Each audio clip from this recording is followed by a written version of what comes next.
تمام احباب تشریف رکھیں۔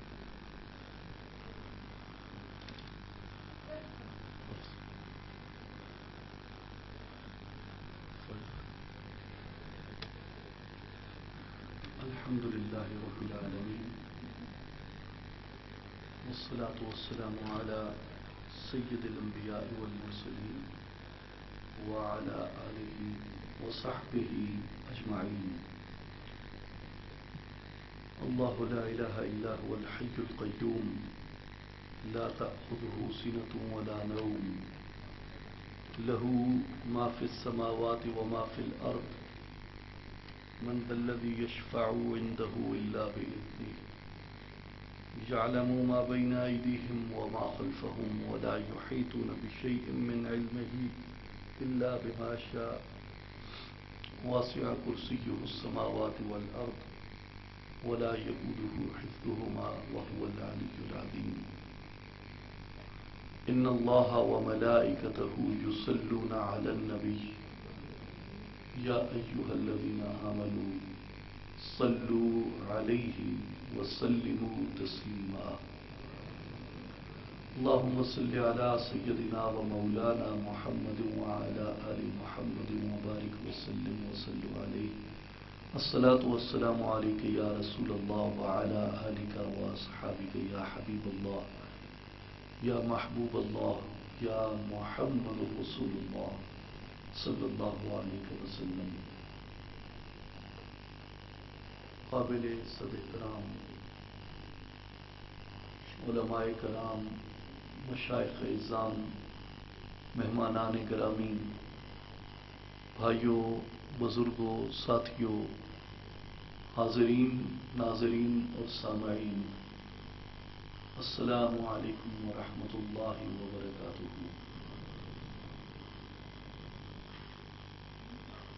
آپ تشریف لانے والے تمام مہمانان گرامی کا بارہا مرتبہ، ہزارہا مرتبہ خیر مقدم، خوش آمدید اور مرحبا۔ اصلاحی جماعت وعالمی تنظیم العارفین دربار عالیہ سلطان العارفین حضرت سلطان باہو رحمۃ اللہ علیہ برانچ ضلع ہری پور کے کارکنان، مبلغین، صدور اور انتظامی ساتھیوں کو سلام محبت اور خراج تحسین کہ جنہوں نے اس محفل مبارک کا انعقاد کیا، اور آپ کا ایک بار پھر شکریہ کہ آپ موسم کی شدت کے باوجود اور موسمی ناہمواری کے باوجود جہاں پہ تشریف لائے اور موسم ہی کی اس صورتحال کی وجہ سے بر وقت پروگرام اس جگہ پہ منتقل کرنا پڑا۔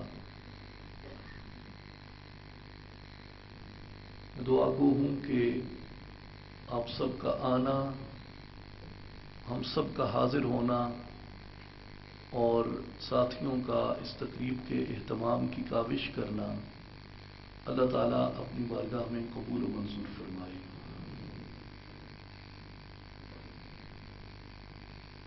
میں جس پہلو پہ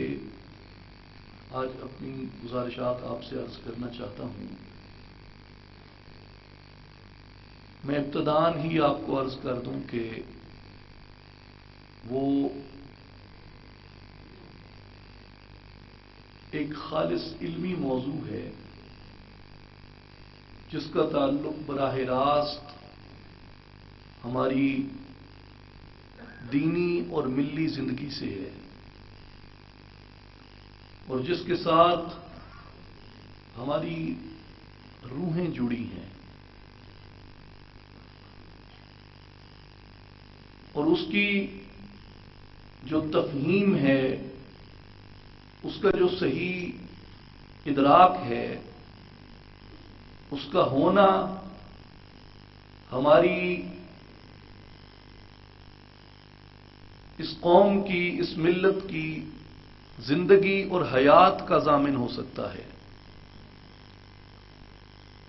اور اس میں کج فہمی اور اس کا صحیح ادراک اور صحیح فہم نہ ہونا ہماری ملی زندگی کی تباہی کا موجب بن سکتا ہے اور بنا بھی ہے۔ اس لیے کہ وہ موضوع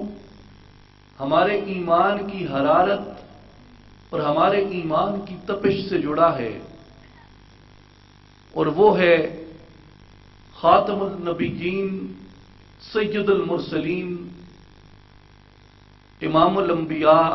محمد مصطفیٰ احمد مجتبیٰ صلی اللہ علیہ وآلہ وسلم کی ذات گرامی، آپ کی حیات طیبہ کی مختلف جہات اور آپ کے وجود مبارک سے ظہور پذیر ہونے والی اس ابدی ہدایت کا وہ پیغام اور وہ اسوہ حسنہ جس کو ہمارے ہاں سیرت النبی کہا جاتا ہے۔ اگر آپ ابتداءً دیکھیں تو جو ائمہ سیرت آپ کو نظر آئیں گے، بالکل جب اس موضوع کی بنیاد رکھی جا رہی تھی اس وقت ان کے ہاں ان کی کتب میں آپ کو مغازی ملیں گے، یعنی جو سرکار دو عالم صلی اللہ علیہ وآلہ وسلم کی حیات مبارکہ میں جو جنگیں ہوئیں، وہ چاہے غزوات تھے یا سرایا تھے جن میں حضور علیہ الصلوۃ والسلام نے شرکت فرمائی، یا آپ نے اپنے صحابہ کرام رضوان اللہ علیہم اجمعین کو بھیجا، اولاً اس چیز کو اس میں شامل کیا جاتا تھا، اور صحابہ کرام رضوان اللہ علیہم اجمعین کی زندگیوں میں اس موضوع کی اہمیت تو یقیناً بے تحاشا تھی، لیکن چونکہ اس کا ایک عملی نمونہ ان کے پاس موجود تھا کہ ان کے حافظوں میں،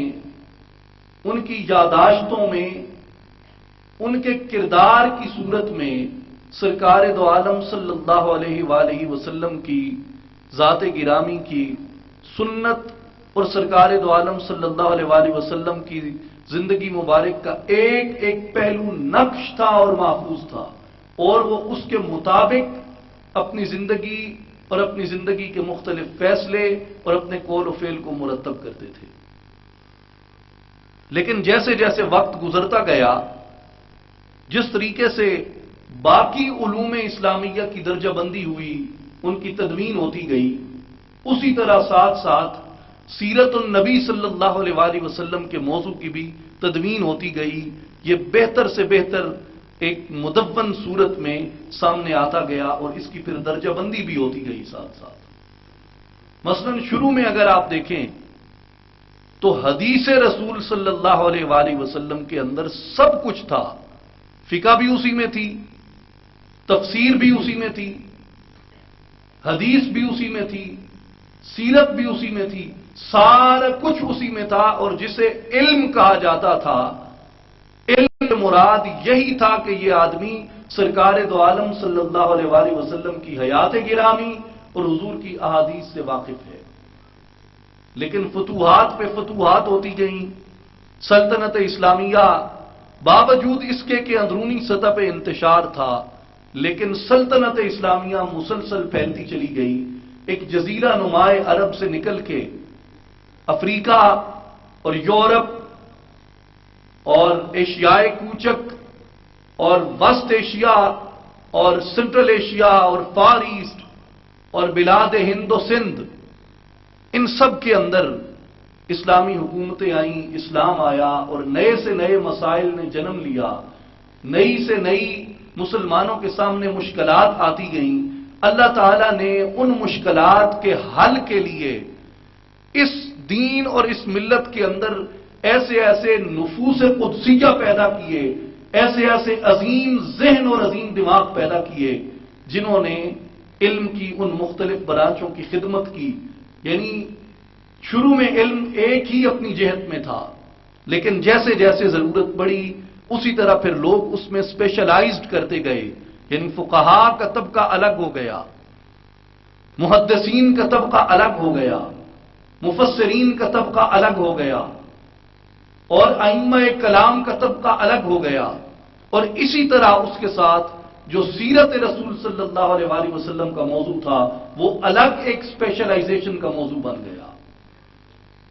اب جیسے یہ تمام علوم میں ایک تنوع آ گیا اور یہ اپنی اپنی ڈائریکشن میں ایک اسپیشلائزڈ سبجیکٹ بنتے چلے گئے، اسی طرح پھر سیرت النبی صلی اللہ علیہ وآلہ وسلم میں بھی صرف غزوات اور سرایا نہ رہے، بلکہ سرکار دو عالم صلی اللہ علیہ وآلہ وسلم کی بعثت سے لے کے حضور کی وفات تک تمام چیزیں اولاً سیرت میں شامل ہو گئیں۔ پھر اس کے بعد سرکار دو عالم صلی اللہ علیہ وآلہ وسلم کی بعثت سے بھی قبل آپ کی ولادت تک جا پہنچا، اور آپ صلی اللہ علیہ وآلہ وسلم کی ولادت سے آپ کی وفات تک، اور پھر ائمہ سیر نے جب اس پہ احادیث مبارکہ میں جان کا اور عربوں کی روایات کے اندر جان کا اور خاندان بنو ہاشم کی تاریخ کے اندر جان کا، عرب قبائل کی تاریخ کے اندر جان کا، دیگر مذاہب جو تھے، یہود تھے، نصارہ تھے، مجوس تھے، ہنود تھے، یہ جتنے بھی دیگر مذاہب تھے، ان سب کی کتب میں جیسے جیسے جھانکا، اور سرکار دو عالم صلی اللہ علیہ وآلہ وسلم کی ذات گرامی پہ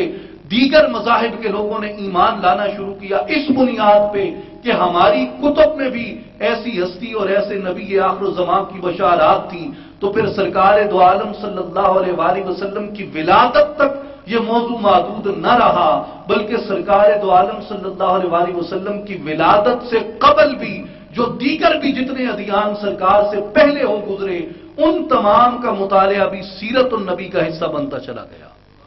اور سرکار دو عالم صلی اللہ علیہ وآلہ وسلم کے جو ظہور سے بھی قبل، ولادت سے بھی قبل، پیدائش سے بھی قبل، ہزاروں برس قبل تک جتنی انسانی تاریخ پھیلی تھی، ان سب تک سیرت کا مطالعہ محیط ہو گیا، اور وہ سارے کے سارے موضوعات سیرت کا حصہ بن گئے۔ اور پھر اس پہ ائمہ سیر نے ایسی لازوال خدمات سر انجام دیں، مشہور عام تو دو چار کتب ہو گئیں، طبقات ابن سعد تھی، یا سیرت ابن ہشام تھی، یا دیگر اس طرح کی اس زمانے کی کتب تھیں، لیکن تقریباً اس کے بعد اسلام میں اور اسلام کے نام لیواؤں میں یہ ایک ایسا موضوع تھا جس سے کٹ کر رہنا ایک صاحب ایمان مسلمان کے لیے ممکن نہ تھا، اور تبھی آج تک ہماری وہ چاہے بنیادی سطح کی بھی اسلامیات کی تعلیم جو دی جاتی ہے اسکولوں میں وہ کہ ناکافی ہے، یونیورسٹی لیول تک پہنچ کر بھی وہ تعلیم ناکافی ہے جو سیرت رسول صلی اللہ علیہ وآلہ وسلم کے باب میں دی جاتی ہے، لیکن ہر مسلمان کے ایمان اور اس کی سیرت اور اس کے کردار کی تشکیل کی یہ اولین ضرورت محسوس کی جاتی ہے کہ اسے سرکار دو عالم صلی اللہ علیہ وآلہ وسلم کی سیرت سے آشنا اور آگاہ کیا جائے۔ پھر تاریخ اسی طرح چلتی رہی، مختلف فتنے پھوٹے، مثلا معتزلہ کا فتنہ تھا، خوارج کا فتنہ تھا، اس کے بعد عقائد باطلہ اسلام کے اندر مختلف صورتوں میں در آتے رہے مسلمانوں میں، فکر یونان سے متاثر ہونے کا فتنہ تھا، اور اس کے بعد حکماء اور فلاسفہ کا ایک فتنہ اس میں شروع ہوا۔ تو سیرت وہ بنیادی موضوع تھا جس سے ہمیشہ ائمہ کرام نے استفادہ کیا، اور اس سے وہ امت کو رہنمائی دیتے رہے، اور پھر منہج الگ الگ بنتے گئے سیرت کے اندر۔ میں آگے چل کے اس پہ تھوڑی سی گزارش کروں گا۔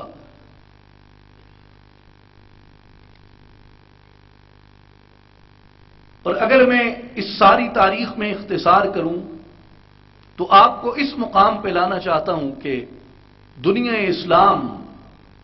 مغرب کے نرغے میں آ گئی، اور جتنی ہماری بڑی بڑی سلطنتیں تھیں وہ طاقت و تاراج ہوئیں، اور مغرب نے، کہیں فرانس نے، کہیں پرتگال نے، کہیں ہالینڈ نے، کہیں برطانیہ نے، کہیں اٹلی نے، اپنا اپنا قبضہ جمایا، اور نہ صرف یہ کہ ہم سیاسی طور پہ ان کی کالونی بن گئے، بلکہ علمی اور فکری طور پر بھی ہماری فکر کے اوپر ان کا غلبہ ہو گیا، اور انہوں نے اسلام کو اپنے ان طاغوتی عزائم کے پیش نظر اسلام کو اور اسلامی فکر کو اور اسلامی فکر کے مختلف پہلوؤں کو انہوں نے اپنے ان سامراجی عزائم کی خاطر تحقیق کرنا شروع کیا، اور ان کو انہوں نے انٹرپریٹ کرنا شروع کیا، اور اس میں انہوں نے جو سب سے بڑا حملہ کیا وہ خاتم الانبیاء صلی اللہ علیہ وآلہ وسلم کی ذات گرامی اور حضور علیہ الصلوۃ والسلام کی سیرت کا موضوع تھا۔ اس پہ ہندوستان میں رہنے والے بھی کئی جو ان کے کیپٹن تھے، کرنل تھے، لارڈز تھے، وائس رائے تھے، حتیٰ کہ گورنر جنرلز تھے، ان سب کے آپ کو مختلف رسائل اور کتابوں کا ریفرنس سیرت النبی صلی اللہ علیہ وآلہ وسلم کے حوالے سے ملے گا، جس پہ انہوں نے ایک حملہ کیا، اور خاتم النبیین صلی اللہ علیہ وآلہ وسلم کی ذات گرامی پر، آپ کی سیرت پر، آپ کی سیرت مبارکہ کے مختلف پہلوؤں پر انہوں نے جو سوالات اٹھائے وہ تو اپنی جگہ، ان میں کچھ لوگوں نے مختلف مثبت کام کیے، مختلف طریقوں سے اس کو انہوں نے انٹرپریٹ کرنا شروع کیا، اور پھر ہماری جو رولنگ ایلیٹ تھی وہ ان کے قبضے میں تھی۔ ہمارے ہاں یہ شرف اور یہ بڑا امتیاز سمجھا جاتا تھا، اور آج تک سمجھا جاتا ہے کہ پڑھا لکھا اسی کو سمجھا جاتا ہے جس کے اوپر، جس کی ڈگری کے اوپر، جس کی کوالیفیکیشن کے اوپر مغرب کے کسی ادارے کی سٹیمپ لگی ہو۔ اگر نہ ہو تو سمجھا جاتا ہے کہ یہ کوئی بہت زیادہ اعلیٰ تعلیم یافتہ نہیں ہے۔ مجھے یاد ہے ہم علامہ اقبال رحمۃ اللہ علیہ کے متعلق بھی جب 5ویں 6ٹھی جماعت میں رٹا لگایا کرتے تھے تو وہ یہی ہوتا تھا کہ گورنمنٹ کالج سے وہ اعلیٰ تعلیم حاصل کرنے انگلستان چلے گئے۔ قائد اعظم محمد علی جناح کے بارے میں بھی رحمۃ اللہ علیہ، ان کے بارے میں بھی ہم جتنے مضامین پڑھتے ہیں یا جن کو رٹا لگاتے تھے سکول کے زمانے میں، وہ بھی یہی تھے کہ وہ سندھ مدرسۃ الاسلام کے بعد اعلیٰ تعلیم حاصل کرنے انگلستان چلے گئے۔ تو یہ ہمارے دل و دماغ پر یہ چھاپ بٹھائی گئی کہ اعلیٰ تعلیم وہی کہلائے گی جو آپ مغرب سے حاصل کر کے آئے ہیں۔ اب یہاں پہ بڑے پیچیدہ سوالات پیدا ہو جاتے ہیں ان جملوں میں جو میں نے آپ کے سامنے ادا کیے، اس مختصر تاریخ کے پیرائے میں جو میں نے آپ کے سامنے دہرایا۔ اس کے ساتھ ان کے ہاتھ میں ہمارا پورا پولیٹیکل سسٹم اور ہماری پوری پولیٹیکل تھاٹ آ گئی کہ مسلمان کی سوچ کا، مسلمان کے سوچنے کا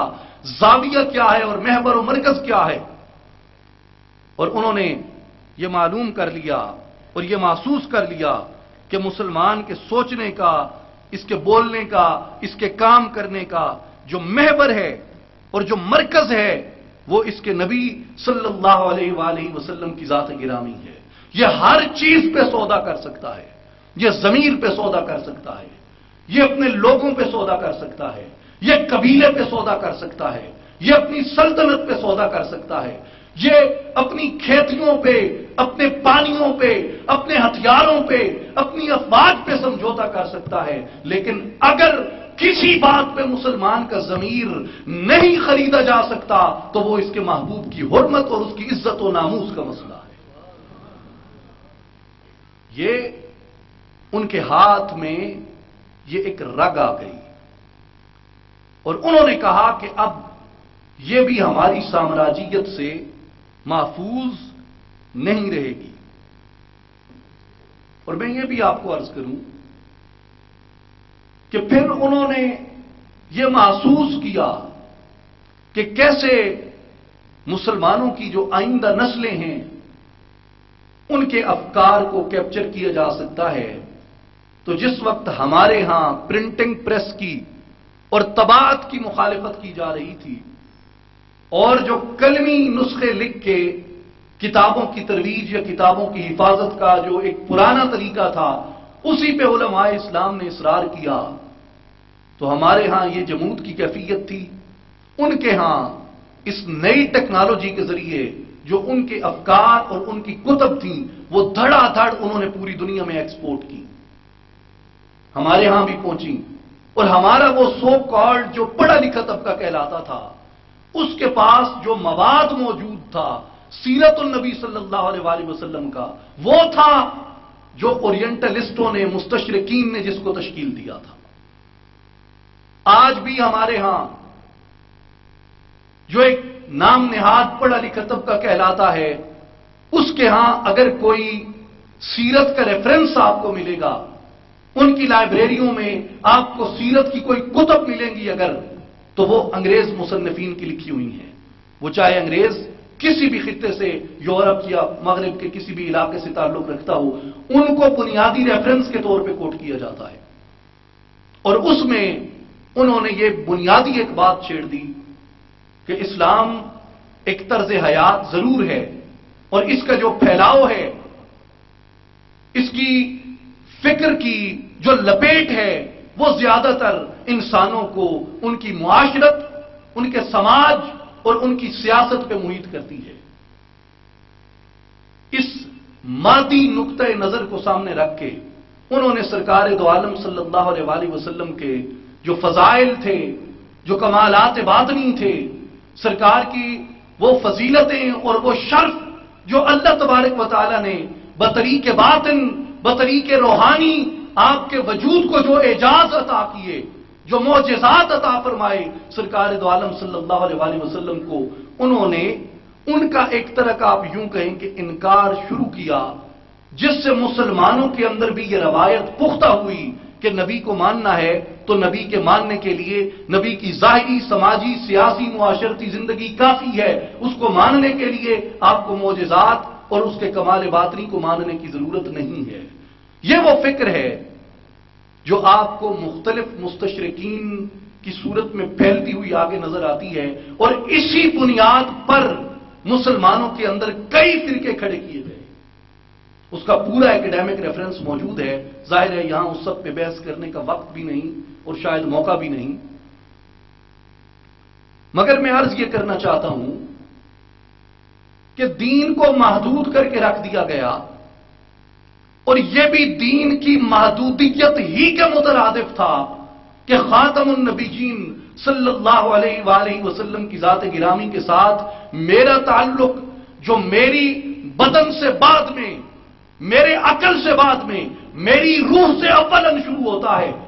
اس تعلق کو گھٹاتے گھٹاتے، کم کرتے کرتے میرے لیے اس کو صرف بدن تک لا کے محدود کر دیا جائے۔ جو روح ایمان ہے، جو اصل ایمان ہے، وہ سرکار دو عالم صلی اللہ علیہ وسلم کی ذات گرامی سے مسلمان کا روحانی اور باطنی تعلق ہے، جس کو کوئی متزلزل نہیں کر سکتا۔ اس لیے کہتے ہیں لوگ کہ مسلمان کو زیر و زبر تو کیا جا سکتا ہے، مسلمان کو زیر نہیں کیا جا سکتا۔ کیوں؟ اس لیے کہ اس کا وجود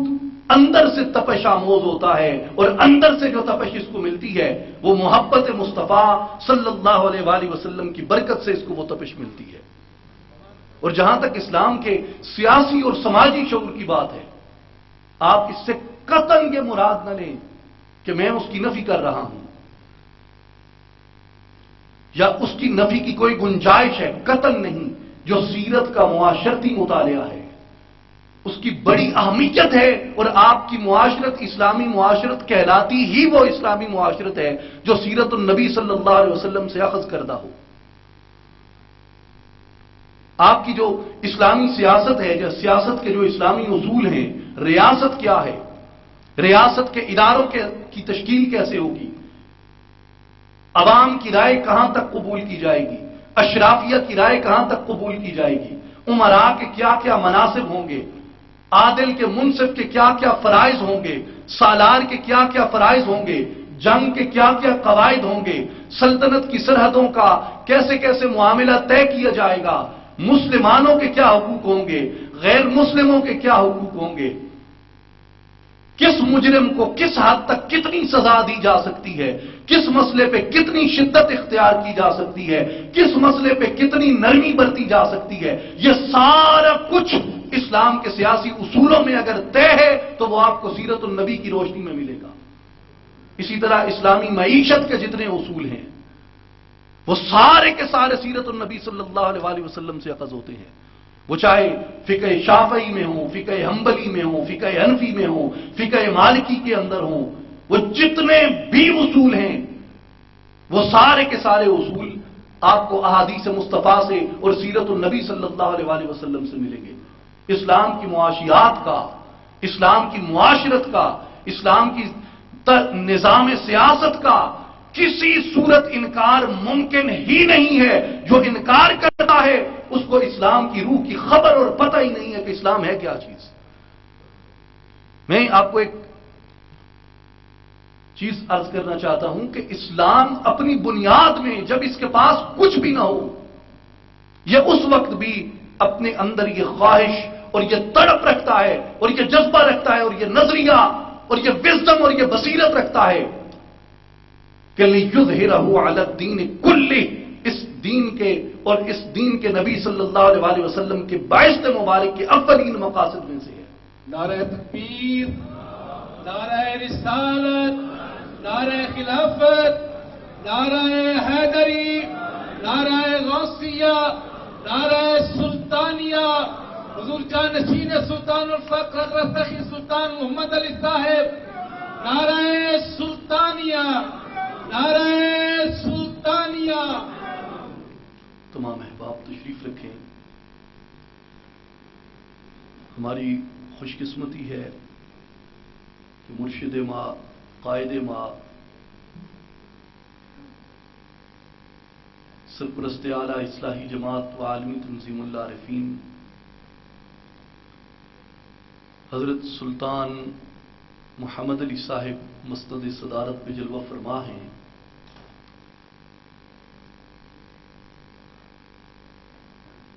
جس وقت سرکار دو عالم صلی اللہ علیہ وآلہ وسلم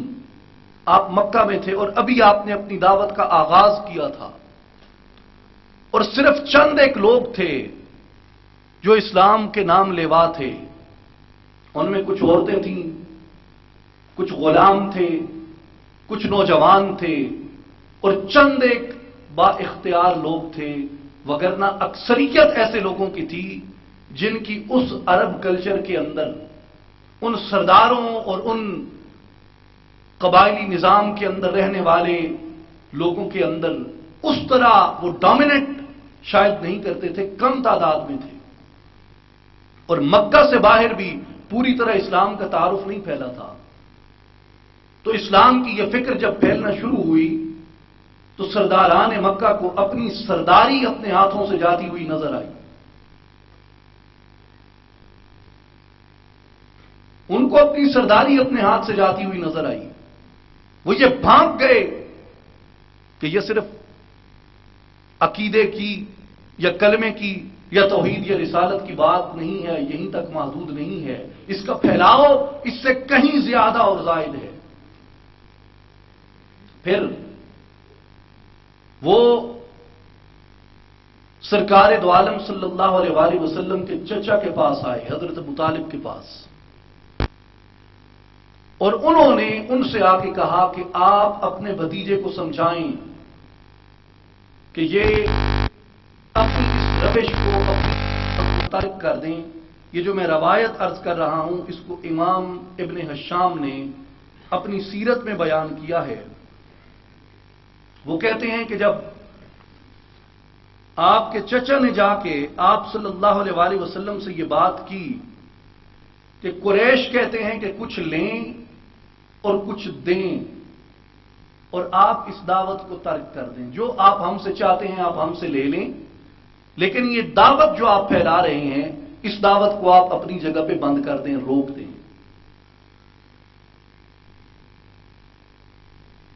اس روایت کے جو راوی ہیں سیدنا عبداللہ ابن عباس رضی اللہ عنہما، آپ فرماتے ہیں کہ سرکار دو عالم صلی اللہ علیہ وآلہ وسلم نے فرمایا کہ اپنے چچا کو، فقال رسول اللہ نعم کلمۃ واحدۃ تعطونیها تملکون بها العرب وتدین لکم بها العجم۔ حضور نے فرمایا کہ ایک کلمہ ہے تم وہ مجھے دے دو، اس کلمے کے عوض اللہ تبارک و تعالیٰ تمہیں عرب بھی عطا کر دے گا اور عجم بھی عطا کر دے گا۔ ایک کلمہ ہے، اگر تم وہ لے لو یا وہ مجھے دے دو یا اس کا اقرار اور اعتراف کر لو تو اس کے بدلے میں تمہیں عرب بھی عطا کر دیا جائے گا اور عجم بھی عطا کر دیا جائے گا۔ اور وہ کلمہ کیا ہے؟ لا الہ الا اللہ محمد الرسول اللہ۔ تو ابو جہل کھڑا ہوا اور اس نے کہا کہ ایک کلمہ نہیں، ہم 10 کلمے کہنے کو تیار ہیں۔ جب سرکار نے یہ کلمہ پڑھ کے سنایا تو پھر انہوں نے کہا کہ اسی اصول سے تو ہمارا اختلاف ہے، لیکن بات جو سمجھنے کی ہے وہ یہ ہے کہ یہ کس وقت یہ گفتگو ہو رہی ہے۔ یہ گفتگو اس وقت ہو رہی ہے جب اسلام مکہ سے باہر نکلا ہی نہ تھا، جب چند خواتین، چند غلاموں، چند جوانوں اور 1-2 ڈومیننٹ لوگوں کے علاوہ حلقہ بگوش اسلام عرب ہوئے ہی نہیں تھے۔ سیاسی طور پہ، سماجی طور پہ، عددی اعتبار سے بھی اسلام ابھی اپنی قوت اور شوکت میں نہ آیا تھا۔ اس وقت بھی سرکار علیہ الصلوۃ والسلام نے انہیں فرمایا کہ جو کلمہ میں کہہ رہا ہوں یہ کلمہ تمہیں عرب و عجم کا سردار بنا دے گا۔ اس کا مطلب یہ ہے کہ جو غلبہ ہے، غلبے کی جو خواہش ہے، غلبے کے جو آثار ہیں، وہ لا الہ الا اللہ محمد الرسول اللہ کہتے ہی وجود کے اندر پیدا ہو جاتے ہیں۔ مسلمان مغلوب ہو کے اگر نہیں رہ سکتا تو اسی کلمے کی بدولت مغلوب ہو کے نہیں رہ سکتا۔ ہماری ایلیٹ اشرافیہ بک جائے مغرب کے ہاتھوں، مگر ایک عام مسلمان جو ہے جس کے ضمیر میں لا الہ الا اللہ محمد الرسول اللہ کی تاثیر اتری ہے، وہ اپنے سر کی قیمت پر بھی کسی چیز کو قبول نہیں کرتا۔ وہ کہتا ہے کہ سر بدے از کف مدے ناموسرا، جو چیز جاتا ہے جائے۔ اقبال نے اسی لیے تو کہا ہے کہ سر جاتا ہے جائے، ہاتھ سے اپنی ناموس کو نہ دو۔ ناموس کیا ہے؟ مسلمان کی ناموس لا الہ الا اللہ محمد رسول اللہ کے اندر ہے۔ تو گزارش کرنے کا مقصد یہ ہے کہ دین کا جو یہ سیاسی غلبہ ہے، دین کا جو یہ معاشی نظام ہے، دین کا جو یہ سماجی نظم ہے، اس سے انکار کسی صورت ممکن ہی نہیں۔ لیکن اس کا یہ مطلب نہیں کہ اس ایک پہلو کو اتنا غالب کر کے بیان کیا جائے کہ سیرت مصطفیٰ صلی اللہ علیہ وسلم کے باقی جتنے موضوعات ہیں جن میں بالخصوص حضور علیہ الصلوۃ والسلام کے معجزات اور حضور علیہ الصلوۃ والسلام کے فضائل روحانی اور شرف روحانی ہیں، ان کا انکار کر دیا جائے۔ فی زمانہ سیرت النبی صلی اللہ علیہ وسلم کے موضوع میں مسلمانوں کے لیے سب سے بڑا چیلنج یہ ہے کہ ہماری اکثر تحریکیں عرب دنیا میں، ہند میں، عجم میں، فار ایسٹ میں کئی جگہ پہ ہم دیکھتے ہیں، ان کا مطالعہ کرتے ہیں، ان سے انٹریکٹ کرتے ہیں، تو ان کی ساری کی ساری توجہ دین کی اسی سیاسی حیت کے اوپر ہے۔ اور جو روح دین ہے، جو اصل دین ہے، جو روح ایمان ہے، اس کا آپ کو یہ بتایا جاتا ہے کہ عقل اس کو تسلیم کرنے پہ یا عقل اس کو قبول کرنے پہ تیار نہیں ہے۔ اور یاد رکھیں، معجزات نبی کا انکار، فضائل نبی کا انکار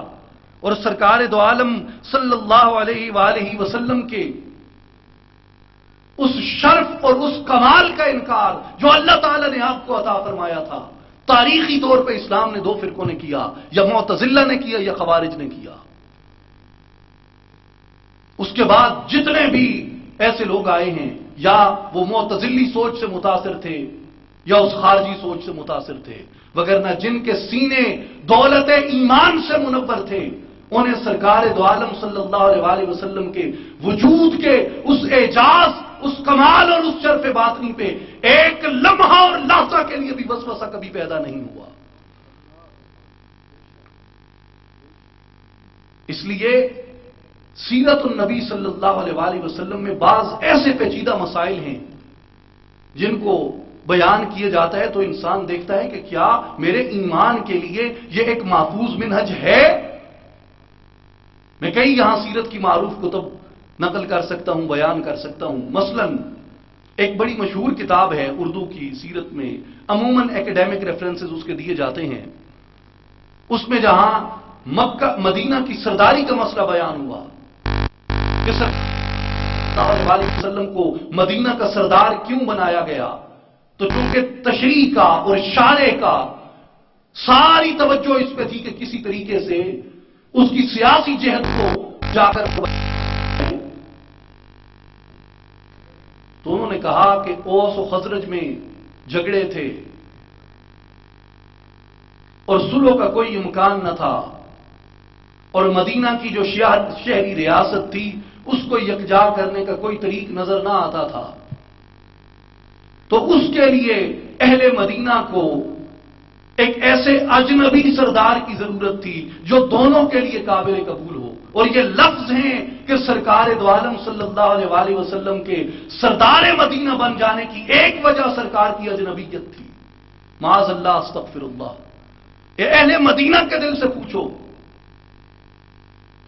کہ انہوں نے ایک اجنبی کو اپنا سردار قبول کیا، یا جس کو انہوں نے اپنا سردار قبول کیا اس کے انتظار کے اندر وہ صدیوں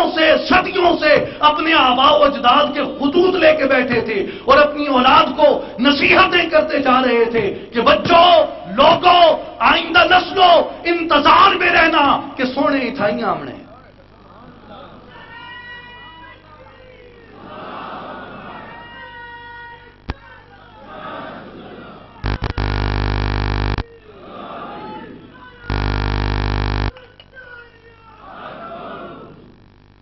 انہوں نے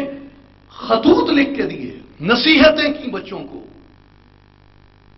اور یہ کہا کہ نبی آخر الزمان خاتم الانبیاء صلی اللہ علیہ وسلم کا ظہور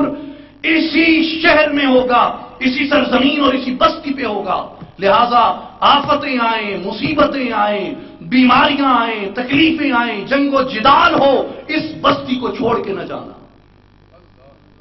اور خطوط لکھے کہ یا رسول اللہ، آپ کے انتظار میں ہم بیٹھے ہیں، صلی اللہ علیہ وسلم آپ کے انتظار میں بیٹھے ہیں، ہم گزر جائیں تو ہماری نسلیں آپ کے انتظار میں بیٹھیں گی، اور یا رسول اللہ ہم آپ پہ ایمان لائے، اگر ہمارے ہوتے ہوئے آپ آئے تو ہم آپ کے معاون بھی ہوں گے، ایمان بھی لائیں گے، اگر آپ ہمارے بعد آئیں تو ہمارے لیے مغفرت کی دعا فرما دیجئے گا۔ یہ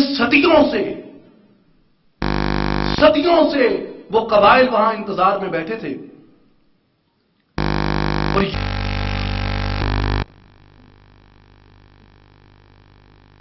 اور خود اپنی اسی کتاب میں اس کے آگے پیچھے وہ کئی بار ذکر ہوا کہ عبداللہ بن ابی کے تاج کے لیے سنار کو حکم ہو چکا تھا تاج بنانے کا۔ کبھی عبداللہ بن ابی کو آپ الگ کر کے سیرت میں اس کو مطالعہ کریں، اس منافق کا، کہ سرکار دو عالم صلی اللہ علیہ وسلم سے اس کی منافقت کے اسباب کیا تھے۔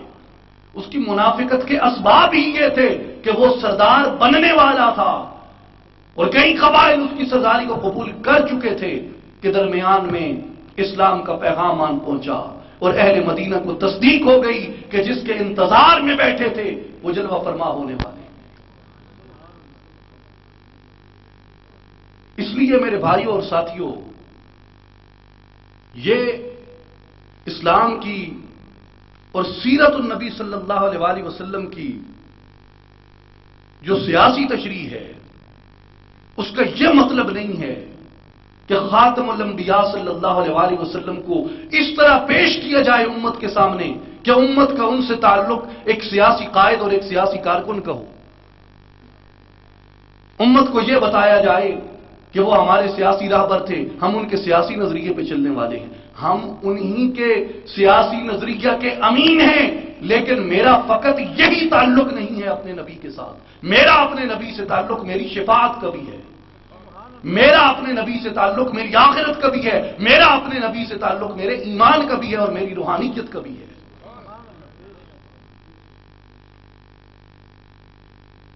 سیدنا عبداللہ بن سلام رضی اللہ تعالیٰ عنہ